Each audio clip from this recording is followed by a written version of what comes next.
Карл Фукс, ученый-немец, один из первых ректоров Казанского университета, свободно говорил по-татарски.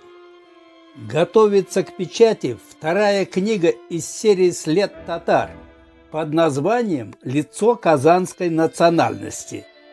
В нее вошло 33 персонажа. Выпуск 10. Его очерки с большим успехом публиковались в литературно-художественном журнале «Заволжский муравей», который начал выходить в Казани с 1832 года. Издатели с удовольствием печатали и книги Фукса, записки о чувашах и черемисах, казанские татары в статистическом и этнографическом отношениях. Это настоящие энциклопедии, по сей день не утратившие своей научной ценности. Фукс, к тому же, был полиглотом.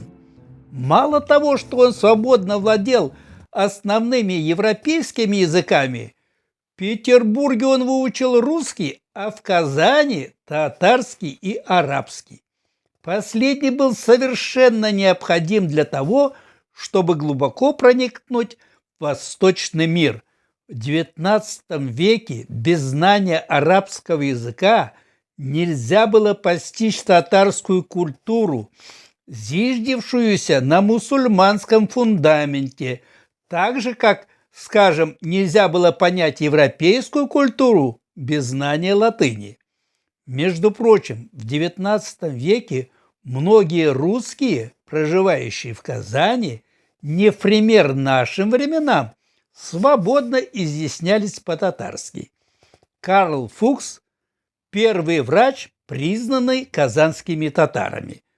Мусульмане, боясь колдовства, которому священный Коран выражает глубокое неодобрение, настороженно относились к чужеземным лекарям. Фукс был исключением. Для этого табиба двери всегда были открыты.